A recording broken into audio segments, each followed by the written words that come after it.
All right, let's unpack this a little bit. Yeah. We're diving into some pretty familiar territory today. 1 Corinthians 13, 1 to 13. Yep. But don't worry, we're not going to rehash the Sunday school basics here. Right. This deep dive is really for you guys, the pastors and Bible study leaders out there. Yeah. Who are looking for those aha moments. Exactly. Those fresh perspectives that'll really make your next sermon or study sing. It's fascinating how a passage so well known can still yield surprising insights. Yeah. We've got a stack of sermons and analyses here. Right. And what's striking is how many pastors have found ways to go beyond the surface, to uncover those hidden gems that can breathe new life into this beloved text. Exactly. We're talking about moving past those Christian platitudes and really wrestling with what this passage means for us today. Right. So let's jump right in. Okay. One of the recurring themes we see is this idea of love as an action verb. But it goes deeper than just saying love is a verb. Right. Several pastors really unpack the Greek word agape to get at the heart of what Paul was really trying to convey. Right, because agape isn't just any kind of love. Yeah. It's a distinctive kind of love that's rooted in deliberate choice, in self-giving, and in seeking the good of the other even when it's hard. Right. And that's where the challenge lies, especially for the Corinthians, who were struggling with all sorts of divisions and conflicts. So that historical context is key here, isn't it? Absolutely. If we don't understand the situation in Corinth, we miss the urgency and relevance of Paul's words. Yeah. Remember, Corinth was a bustling port city, a melting pot of cultures and ideas. Yeah. This diversity, while enriching, also led to factions and rivalries within the church. They were squabbling over spiritual gifts, status, and all sorts of things. Yeah. It was a mess. Okay, so picture this. You've got a church that's gifted, enthusiastic even, but they're letting their differences tear them apart. And into this chaos, Paul drops this bombshell of a chapter. Yeah. This radical call to love. It's like he's saying, hey, all this stuff you're fighting over, it means nothing without love. Exactly. In fact, it's just noise. And he doesn't just say it, he shows it. Right. Look at how he structures the passage. Yeah. He starts by listing all these impressive spiritual gifts, prophecy, tongues, knowledge, and then he says, hold on, let me tell you something even greater. Right. And then he launches into this beautiful, almost poetic description of love. Wow. It's brilliant. It's like he's deliberately setting up a contrast. He's saying, look, you can have all the spiritual fireworks you want. Yeah. But if you don't have love, you're missing the point. And that's where I think we find one of those non-obvious insights. Yeah. We often talk about love being the greatest gift, but in this context, it's more than a gift. It's the very foundation on which all other gifts should rest. It's what gives them meaning, purpose, and power. It's like the operating system that makes all the other apps run smoothly, right? That's a great analogy because without love, those gifts, those apps, they might function on a basic level, right? But they won't achieve their full potential. They'll be glitchy. Yeah. Maybe even harmful. So how did these pastors bring this idea to life for their congregations? Yeah. One sermon I found particularly compelling used the analogy of a covenant versus a contract to illustrate God's love. Oh, that's a good one. Yeah.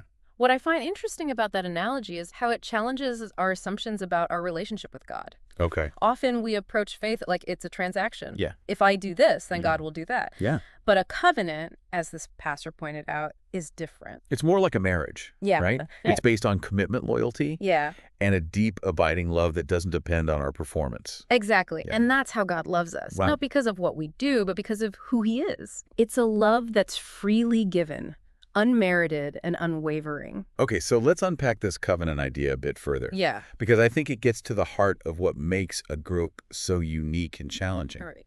How did this pastor connect that back to how we love others? Well, he argued that if God's love for us is covenantal, then our love for others should reflect that same kind of commitment. Okay. It's not about what we get out of the relationship, right? But about choosing to love even when it's difficult. Yeah. Even when the other person doesn't deserve it. Which, let's be honest, is a pretty tall order, right? It is. Yeah. And I think that's why Paul's words are still so relevant today. Yeah. Because we all struggle with this. Yeah. We all have those people in our lives who are hard to love.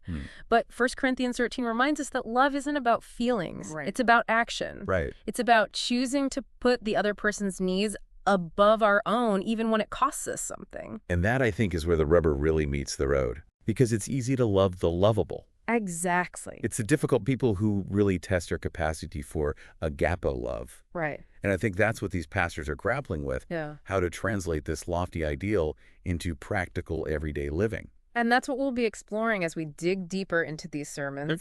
We'll look at specific examples of how pastors have used illustrations, stories, and even humor to help their congregations grasp the profound implications of this seemingly simple message. Yeah.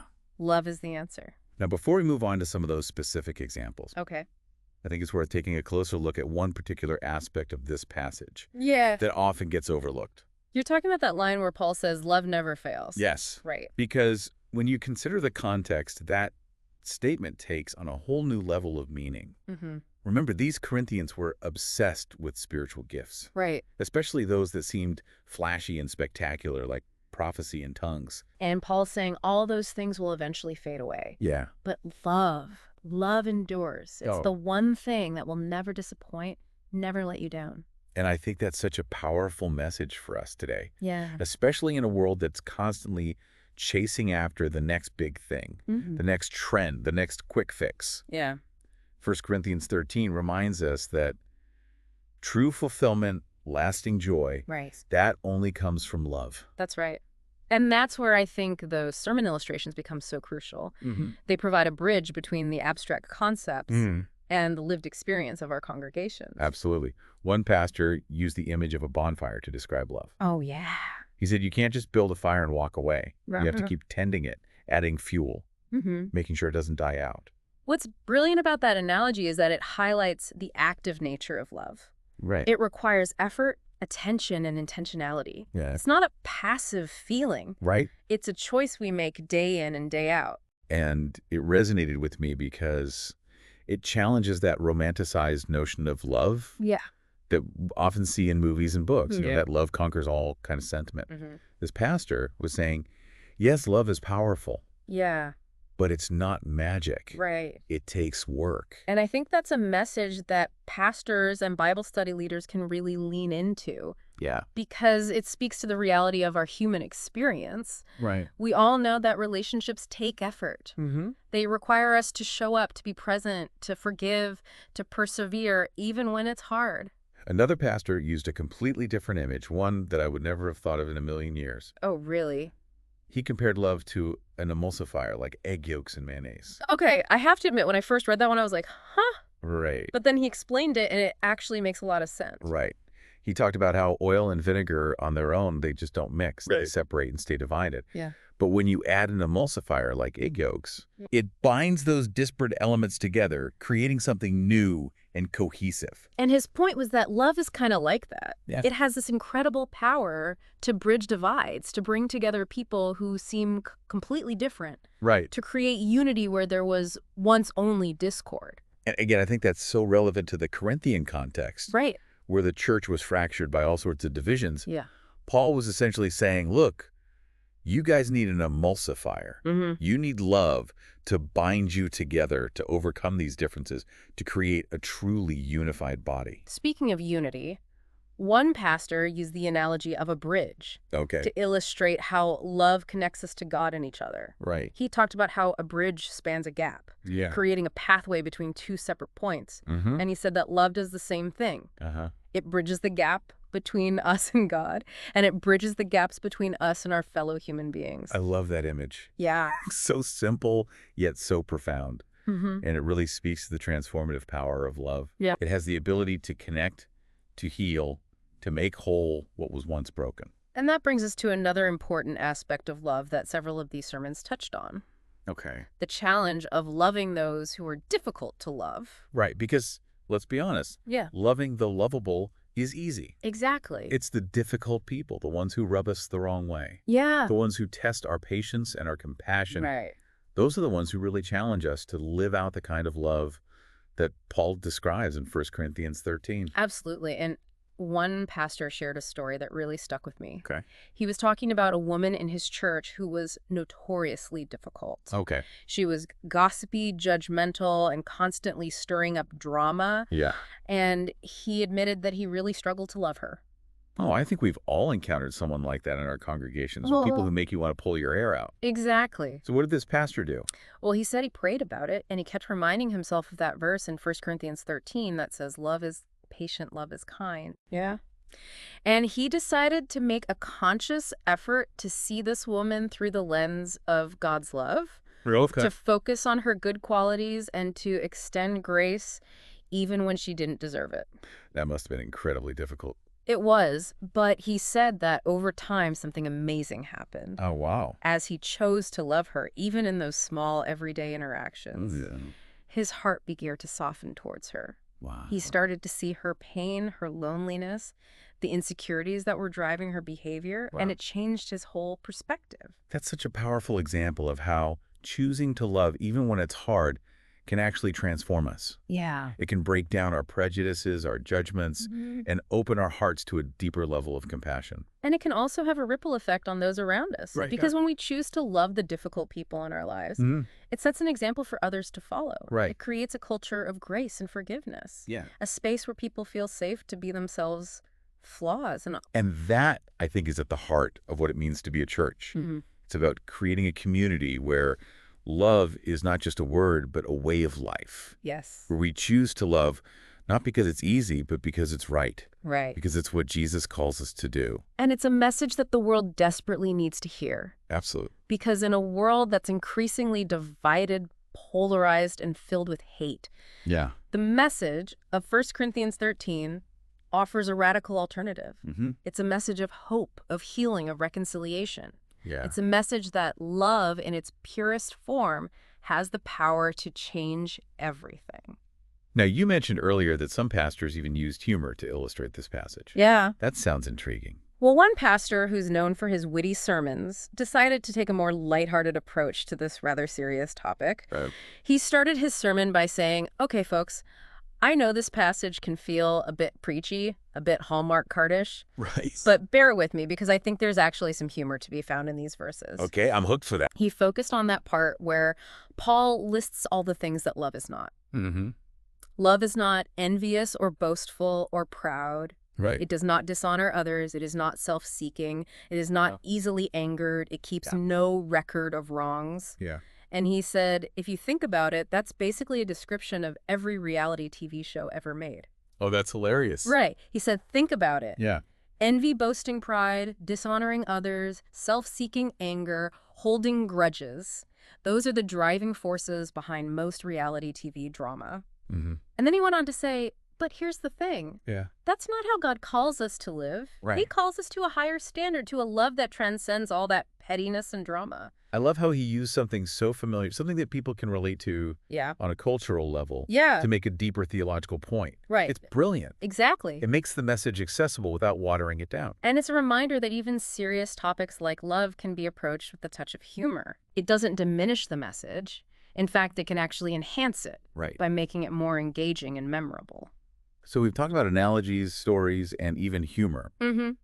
What other creative approaches did these pastors take to bring 1 Corinthians 13 to life? Well, one pastor decided to turn the tables and challenge his congregation to think about how they could embody the qualities of love in their own lives. Right. He asked them to imagine that 1 Corinthians 13 was actually a job description. He called it the love position. The love position. Yeah. Okay, I'm definitely intrigued. He said, imagine you're applying for a job. And the job description reads like this. Must be patient, kind, not envious, not boastful, not proud, not rude, not self-seeking, not easily angered, not resentful, not rejoicing in wrongdoing, but rejoicing in the truth. Wow. Must always protect, always trust, always hope, always persevere. Yeah. Would you qualify for this job? Wow, that's a powerful question. Right. It really forces you to take a hard look in the mirror and assess your own capacity for love. Exactly. And he challenged his congregation to think about specific ways they could apply for this job. Okay. How they could cultivate these qualities of love in their relationships, in their workplaces, in their communities. He said, Don't just admire the job description. Yeah. Go out and live it. And I think that's such an important takeaway from this deep dive. Yeah. Because it's easy to get caught up in the theoretical and the intellectual analysis of this passage. Right. But ultimately, 1 Corinthians 13 is not about head knowledge. It's about heart transformation. Exactly. It's about allowing God's love to work in us, to change us, to make us more like Jesus. And that transformation starts with each of us. Right. It starts with making a conscious choice to love, even when it's hard, to forgive, even when we've been hurt, to extend grace, even when it's undeserved, to be the embodiment of love in a world that so desperately needs it. So we've explored a lot of ground here. Yeah. From the historical context of Corinth to the nitty-gritty of what it actually looks like to live out this radical call to love. Right, and we've seen how pastors have taken some really creative approaches to unpack this passage, using analogies, stories, even a bit of humor to make these ancient words come alive for their congregations. But here's the question that keeps coming back to me. Yeah. What does this all mean for you as you prepare your next sermon or Bible study? How can you take these insights, these non-obvious gems, and use them to inspire and challenge your people? That's the million-dollar question, isn't it? And I don't think there's one right answer. Right. But I do think there are some key takeaways from these sermons that we can apply to our own ministries. Okay, I'm all ears. What stands out to you? Well, one thing that struck me is the importance of context. Okay. We can't just parachute into 1 Corinthians 13 without understanding the messy, complicated world in which it was written. Remember, the Corinthians were dealing with real issues, divisions, pride, spiritual elitism, and Paul's words were a direct response to those challenges. So how do we bridge that gap between the ancient world and our modern context? I think it starts with acknowledging the parallels. Okay. We might not be squabbling over spiritual gifts in the same way the Corinthians were. Right. But we certainly face our own set of divisions and challenges in the church today. Oh, absolutely. We've got political polarization, cultural clashes, theological debates. Exactly. It's enough to make your head spin. And into that chaos, we have this timeless message of love that transcends all those differences. Right. I think our job as pastors and Bible study leaders is to help our people see those connections. Yeah. To show them how 1 Corinthians 13 speaks to the very real issues they're facing in their own lives. And that's where those creative approaches come in, right? Exactly. The analogies, the stories, the humor. Yeah. They help us make those ancient truths relevant and accessible to a modern audience. Absolutely, because if we just throw a bunch of theological jargon at people, it's going to go right over their heads. Right. We need to meet them where they are, to use language and imagery that connects with their hearts and minds. So, for example, if you're preaching on the theme of love as an action verb, you might use the bonfire analogy to illustrate the need for constant tending and care. Or if you're talking about the challenge of loving difficult people, you might share the story of the pastor who learned to see the woman in his church through the lens of God's love. Exactly. And don't be afraid to get creative. Right. Think about your own congregation, their interests, their cultural context. What are some analogies or stories that would resonate with them? How can you use humor to make the message more engaging without trivializing it? I think it's also important to emphasize the practical implications of this passage. Right. It's not just about warm, fuzzy feelings. It's about concrete actions, about making choices every day that reflect the love of Christ. Right. You might challenge your congregation to think about how they can embody the qualities of love in their relationships, their workplaces, their communities. Encourage them to view 1 Corinthians 13 as a job description, as a call to action, not just a beautiful piece of poetry. And I think it's also crucial to acknowledge the tension in this passage. Yeah. Because let's be honest, living out this kind of love is not easy. Right. It's challenging. It's messy. It requires us to die to ourselves and embrace a way of life that goes against our natural inclinations. Absolutely. We shouldn't shy away from that tension. Yeah. In fact, I think it's important to acknowledge it, to wrestle with it, to admit that we all fall short of this ideal. Yeah. Because it's in those moments of struggle, of wrestling, that we discover the depth of God's grace. And that grace empowers us to keep trying to keep loving, even when we mess up, even when we fail. Yeah. Because ultimately, it's not about our own strength. It's about surrendering to the transformative power of God's love. And as we allow that love to work in us, to change us, to make us more like Jesus, we become living embodiments of 1 Corinthians 13. beacons of hope and healing in a world that desperately needs to experience the radical, life-changing power of love. And that's a legacy worth leaving, isn't it? It is. Not just for our congregations, but for the world. So as you prepare your next sermon or Bible study, remember that this passage is more than just a collection of beautiful words. Yeah. It's a call to action, a blueprint for a life transformed by love. And that transformation starts with each of us. It starts with a choice, a decision to embrace the radical, countercultural way of love that Jesus modeled for us. A challenging path, to be sure, but it's a path that leads to life, to joy, to a world where love truly conquers all. So go out there and preach it, teach it live. Let the words of 1 Corinthians 13 be your guide, your inspiration, your challenge. Yes. Because the world needs to hear this message now more than ever. And who knows, maybe through your faithful efforts, your creative insights, and your willingness to embrace the messy, beautiful journey of love, you might just spark a revival in your congregation, in your community, and maybe just maybe in the world.